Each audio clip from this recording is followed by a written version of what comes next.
So we are on part 11 of Posted. So we just read about the boys describing the gauntlet to Rose and her deciding that it's stupid and she sees no part of it. And they've asked if Frost is going to go. So we're going to pick up right there on page 97. Suddenly, I was on the spot.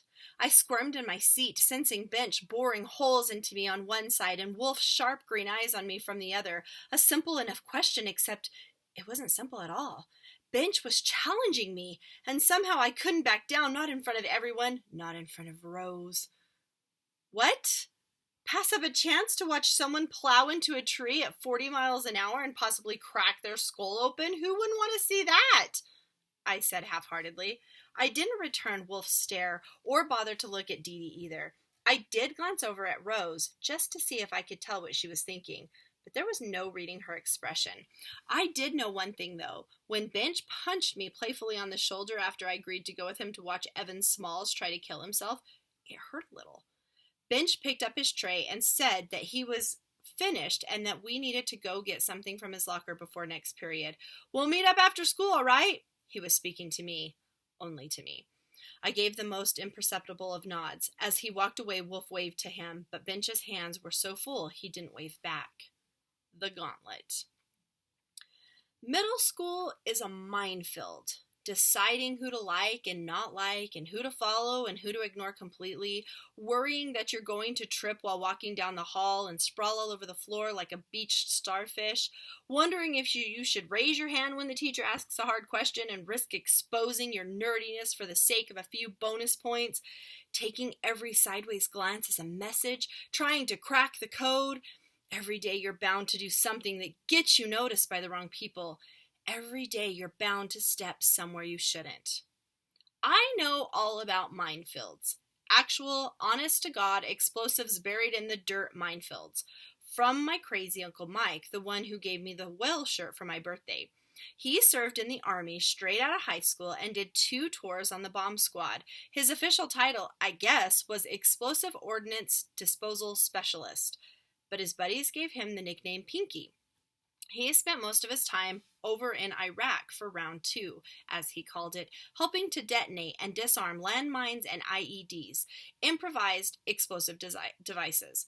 Like a toilet paper tube full of gunpowder, only more complex and a lot more dangerous, it was an IED that gave my uncle his nickname. It actually blew off 3 of his fingers, but the surgeons managed to reattach 2 of them. Sometimes things stick, and sometimes they don't. Uncle Mike told me all about it in incredibly gory detail. I could sit and listen to my uncle's war stories for hours, partly because they expanded my vocabulary. He only censored the language when Mom was around, but also because they kind of put things in perspective. My uncle has seen bombs capable of leveling buildings, taking out a whole city block, though he says that's nothing compared to the one time he had to babysit me as an infant and I blew out my diaper. He called me a biological WMD, weapon of mass destruction, and told me that one diaper was the reason he never got married and had a kid of his own, though I suspect there were others. He'd seen things I'd never seen and hoped I'd never have to see, and he said he didn't have a whole lot of patience for people who didn't know a good thing when they had it. Sometimes I wondered if he didn't mean my parents. Uncle Mike used to come visit a couple times a year before my dad moved away, and when he did, he'd tell me about all the things he'd seen blow up. The last time I saw him was 4 years ago. Mom and Dad hadn't spoken to each other in a while, and I swear it was so cold in the house you could see icicles hanging from the windows in June. On the second day of the long weekend, Uncle Mike came outside to finish his beer and found me bouncing a tennis ball off the garage. "I know what you're doing," he said with a sly grin, stepping off the porch and coming toward me. He wore long sleeves even in the summer. Said he'd gotten accustomed to having every square inch covered. "I'm playing catch," I told him. I was only 9 at the time. I hadn't met Bench yet. I had sort of friends, but no tribe, and I was used to spending time by myself. I lobbed the tennis ball against the garage door again, but my uncle was faster than me and snatched it before I could. He held the radio thing up between us in his 4-fingered hand. "You are staying out of the way," he said. I didn't know what to say, so instead I took the ball from him and started chucking it again. In some ways, Uncle Mike was the exact opposite of my father. He didn't care for books. He liked big crowds and loud gatherings. He was a people person, which he said was unusual for someone who spent most of his time working hours by himself trying not to get blown up. He actually tried to get along with my mother, made a pretty constant effort, which was another big difference between him and Dad. But there was one thing he and Dad had in common. Neither of them was afraid to lecture me about life, whether I wanted them to or not. I took it better coming from Uncle Mike. It didn't sound like a lecture. It just sounded like two guys talking. Besides, he was immensely cool in a "yeah, I got my finger blown off in combat" kind of way. "It's all right, I get it," he said, standing beside me, taking a sip from his can. "It's the safest thing. You walk down a road and you see a wire poking out of the dirt, you stop walking, you back the hell up, and you call EOD." Uncle Mike liked to use acronyms. He was full of them. I suspected he was full of a lot of things. Nobody could have that many stories. You take cover, clench hard, and cross your fingers, but you stay out of the way. Sometimes there are no RSPs. RSPs? I stopped bouncing my ball. Render safe procedures. Whatever you gotta do to make sure a bomb doesn't hurt somebody. You know, don't cut the black wire or whatever crapola they teach you in the movies, but sometimes there's really not much you can do. Nothing but trigger the thing and stay out of the way and try not to get hurt. You know what I'm saying? I wasn't sure. "Coming from a guy with 9 fingers," I said, tossing the ball again. Thunk, bounce, catch, thunk, bounce, catch. "I said try," he said, intercepting my ball again. "You don't always get out in one piece." He bounced it as hard as he could against the pavement with his pinkyless hand, a fly ball for me to catch. Unfortunately, the sun temporarily blinded me, and I lost track of it, and it bounced down the driveway and into the street. My uncle and I both watched it, sort of daring the other one to go after it. In the end, we just left it there, resting by the curb, and sat together on the porch instead. Him nursing his beer and me chugging a Coke, both of us listening to the nothing coming from inside the house, me wondering what kind of man decides he wants to disarm bombs for a living, and my uncle probably wondering the same thing. But sometimes I guess you can't shy away from. Some things you just have to tackle head on, whether it's safe or not, even if it means losing a part of you. Evan Smalls was running the gauntlet at 4, which meant I needed to get home and grab my bike if I wanted to make it out to Hirohito Hill in time to meet Bench. That's what everyone called the gauntlet when no one was careening down it, Hirohito Hill. At least that's what kids long before us called it, and it stuck. I'm not sure it even has a real name. I don't even know who owns the land. The town, I guess. Or maybe it's just been in somebody's family for generations and they've forgotten about it. There are no signs saying keep out, though there probably should be. Not that it would stop us. There's not much that would stop 13-year-old boys from trying to kill themselves in an attempt to prove how cool they are. Maybe barbed wire, maybe high voltage, but probably not. The rules would just be different. Legend says that the hill was named after the Emperor of Japan during World War II. The same emperor who encouraged his pilots to nosedive into battleships and aircraft carriers. They could have called it Kamikaze Hill, I guess, but then you wouldn't have the alliteration. I'm sort of a sucker for alliteration, too. You'd think it would be the kind of thing you'd grow out of, an idea you packed up after elementary school, along with your glue sticks and your Yu-Gi-Oh cards. But not in Branton. In Branton, the gauntlet is an institution, as integral to our way of life as Mr. Twisty's Stockbridge's statue, Freddy's greasy pizza parlor, or Mustache Mick, the homeless guy who begs for loose change outside Andy's bar on 10th Street and has a big black broom curtaining his mouth. Every kid in Branton had given Mick at least $1 and shelled out $2.50 for a jumbo slice at Freddo's. And everybody had seen at least one kid try to tackle the gauntlet. It was our proving grounds, our octagon, our Hunger Games, a giant tree-studded hill overgrown and wild with brush and ivy. There was no easy path down. The slope, Dee Dee once calculated, was at least 50 degrees. I know better than to question his math. It took you 3 minutes to walk your bike up it. You could make it back down in 20 seconds, provided nothing stopped you.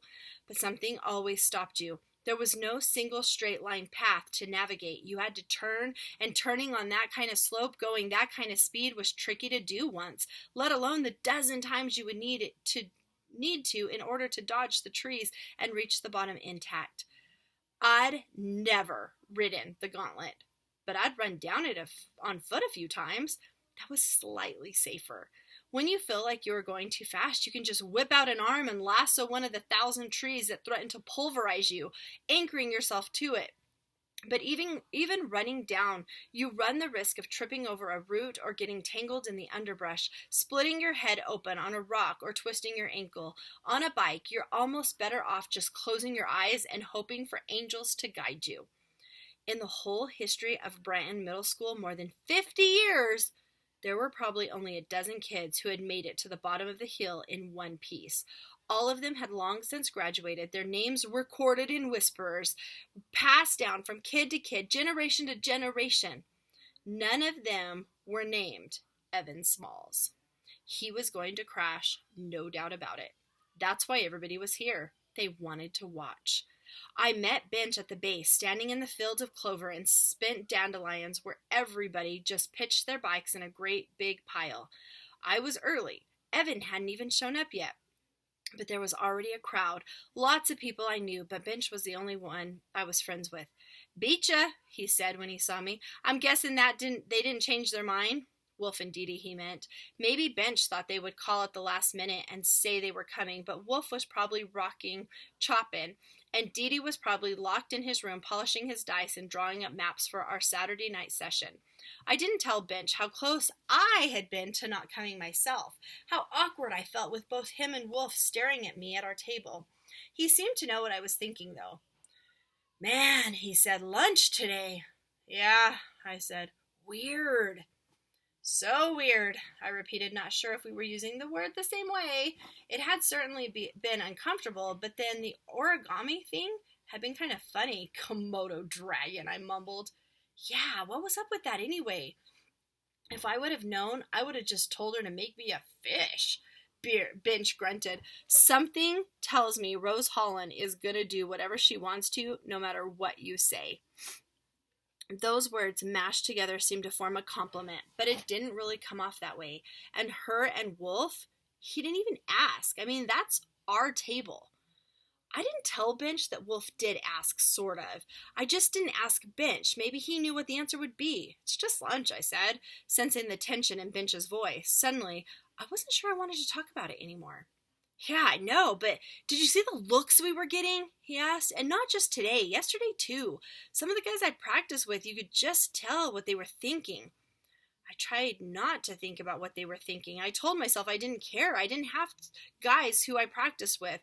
But I had Bench, and he obviously cared. "It's kind of hard to blame them," he continued. "I mean, she is kind of, well, you know." "She is what?" The unfinished sentence hung between us as we started up the hill, daring me to fill in the blank. Rose was a little odd, I guess. She didn't dress like most of the other girls at school, didn't act the same way. In 2 days, I hadn't seen her in the hall with anyone besides Wolf or one of the teachers. She was new, an outsider, someone who had never even heard of the hill we were currently walking up or seen anyone ride down the other side. She obviously stuck out.